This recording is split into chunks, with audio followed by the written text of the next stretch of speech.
மக்களை, நீங்கள் கர்த்தருடைய பெரிதான ஆசீர்வாதத்தினால உங்களுக்கு ஒரு அருமையான வார்த்தை சொல்கிறேன். பிள்ளைங்க ஸ்கூலுக்கு போகும்போது நிறைய பேர் சாப்பாடு மிச்சம் வைக்காமல் சாப்பிடு, யாருக்கும் கொடுக்காமல் சாப்பிடு அப்படின்னு சொல்லுவாங்க. தயவுசெய்து மக்கள் அப்படி சொல்லாதீங்க. ஏன்னு கேட்டால் அடுத்த குழந்தைங்களுக்கு கொஞ்சம் கொடுத்து சாப்பிடணும். ஏன்னா அது சாப்பிட்டா அந்த பழக்கம் வந்துச்சுன்னா தான் பெருசானாலும் யாருக்கா கொடுக்குற பழக்கம் வரும்.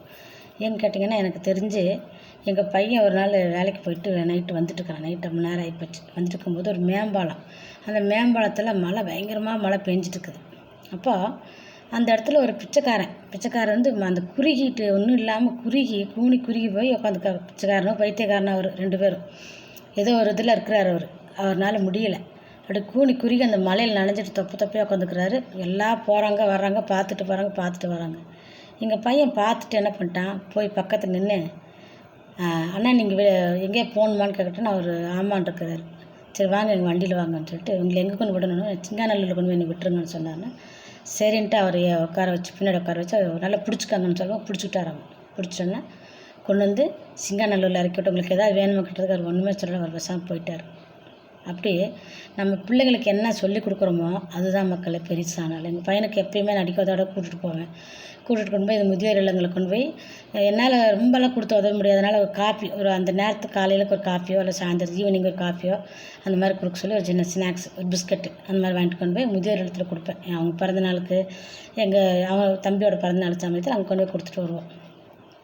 அந்த பழக்கம் அவனுக்கு எங்கே போனாலும் எங்கேயாவது யாருக்காவது ஒன்று கொடுக்கணுன்னா அவன் கட்டாயம் இல்லைன்னு சொல்லவே மாட்டான். யாருக்கும் உதவி செய்கிறதுக்கு அவன் ரெடியாக இருப்பான். அந்த மாதிரி அந்த பையன்.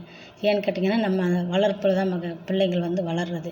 ஏன்னா தாயின் வளர்ப்பு தான் தாயை போல் பிள்ளை நூலை போல் சேலன்னு சொல்லுவாங்க. தகப்பனை போல் பிள்ளைன்னு சொல்ல மாட்டாங்க மக்களை. எடுத்தோன்னே தாய் மாதிரி தானே பிள்ளைன்னு சொல்லுவாங்க மக்களை. அது மாதிரி தான் நம்ம வளர்க்குற வளர்ப்பில் தான் பிள்ளைங்க நல்லா வளர்கிறதும் கெட்டு போகிறதும். தயவுசெய்து பிள்ளைகளுக்கு நல்லதை சொல்லி வளங்க மக்களை. நீங்கள் எவ்வளோ ஊட்டுறீங்களோ, எந்த அளவு ஊட்டி வளர்க்குறீங்களோ அதே மாதிரி நல்லதை ஊட்டி வளங்க. அது பிள்ளைகளுக்கு பின்னாடி அது விளைஞ்சு நல்லதாக விளைஞ்சு நிற்கும் மக்களை. நீங்கள் என்ன இந்த பூமியில் வந்து யாருக்கெல்லாம் தான தர்மங்கள் செய்கிறீங்களோ அதெல்லாம் உங்களுக்கு பொக்கிஷமாக பரலோகத்தில் சேர்த்து வைக்கப்படுது. அதுதான் மக்களை நீங்கள் சேர்க்குற பொக்கிஷம். சொத்துக்கள் சுகங்கள். அதை விட்டுப்பட்டு நம்ம பூமியில் என்ன சேர்த்தாலும் நமக்கு ஒன்று, நம்ம மருத்துவமனை வெறும் கையோடு தான் நம்ம போகணும் இல்லைங்களா? அவர் பெரிய ராஜா இந்த மாதிரி உலகத்தையே சம்பாரிச்சு கிடச்சில ஒன்றுமே இல்லாமல் தான் அவர் மறித்து 2 கையும் வெளியே வச்சுட்டு போங்கன்னு சொன்னார் இல்லையா? அந்த மாதிரி 2 கையும் வெளியே வச்சு, நான் உலகத்தையே பிரயாசப்பட்டு சம்பாரித்து கடைசி எனக்கு ஒன்றுமே இல்லை, நான் சும்மா தான் செத்து, நான் சும்மா தான் போகிறேன் அப்படின்ற மாதிரி நம்ம மறிச்சோம். நம்ம ஒன்றும் இல்லாமல் தான் போவோம். நாளை தினத்தில் நான் பேசுறதுக்கு நான் உங்கள் இடத்துல இருப்பேனான்னு எனக்கு தெரியாது மக்களை. ஆனாலும் இதை நான் சொல்கிற வேண்டிய கடமைக்கு நான் சொல்கிறேன். நீங்கள் ஏற்றுக்கொள்ளாத உங்களோட விருப்பம். ஆனாலும் நான் சொல்கிறேன், பிள்ளைகளுக்கு நல்லதை சொல்லிவிட்டு நல்ல கருத்துக்களை சொல்லுங்கள். தகப்பனை குறித்து தவறாக சொல்லாதீங்க, மற்றவங்களை குறித்து தவறாக சொல்லாதீங்க. பிள்ளைகளுக்கு முன்னாடி கெட்டதை குறித்து பேசாதீங்க. என்னவோ பேசுறீங்கன்னா தனியாக போய் நின்று பேசுங்க. பிள்ளைகள் பேசும்போது அதை அப்படியே பிடிச்சிக்குவாங்க.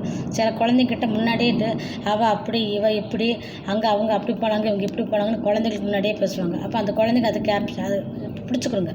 பிடிச்சிட்டு அதேமாரி இந்த குழந்தைங்க போய் ஸ்கூலில் போய் பேசிகிட்டு இருக்குங்க. அதனால் தயவுசெய்து குழந்தைகளுக்கு முன்னாடி நம்ம நல்லதை மட்டும் செய்யணும். தாயை குறித்து தப்பாக சொல்லக்கூடாது தகப்பனை குறித்து தப்பாக சொல்லக்கூடாது தாய். பிள்ளைங்களை குறித்து மற்றவங்களை குறித்து தன் தரக்குறைவாக பேசவும் கூடாது. அண்ணனை குறித்து தரவாக பேசுகிறது, தங்கச்சி குறித்து தரவாக பேசுகிறது இருக்கவே கூடாது. எல்லாருமே சரிசமமாக நீங்கள் நடத்தினா தான் அந்த குழந்தைங்க நல்லபடியாக வளர்ந்து, நம்ம எவ்வளோக்கு எவ்வளோ தண்ணி கொடுத்து வளர்த்தா தான் அந்த மரம் எப்படி ஓங்கி வளருதோ அந்த மாதிரி நம்ம பிள்ளைங்க நல்லா வளருவாங்க. ஏன்னா மரத்துக்களுக்கு ஒப்பாக தான் ஆண்டவர் சொல்கிறாரு, உங்கள் பிள்ளைகள் வந்து உங்கள் பந்தியை சுற்றிலும் ஒலிவ மர கன்றுகளைப் போல வளருவார்கள்னு சொல்லப்பட்டிருக்குது. அதான் மக்களை, 100 வருஷம் 200 வருஷம் அந்த ஒலிவ மர கன்றுகள், அந்த ஒலிவ மரம் 1000 வருஷம் மட்டும் அந்த ஒலிவ மரம் இருக்கும். அதனால தான் அது ஆண்டவர் வந்து நம்மளுக்கு ஒலிவ மர கன்றுகளை போல் இருப்பார்கள்னு சொல்லப்படுது. அந்த வசனத்தை நீங்கள் ஞாபகம் வச்சுட்டு பிள்ளைகளுக்கு நல்லா சொல்லிக் கொடுத்து வளங்க மக்களை.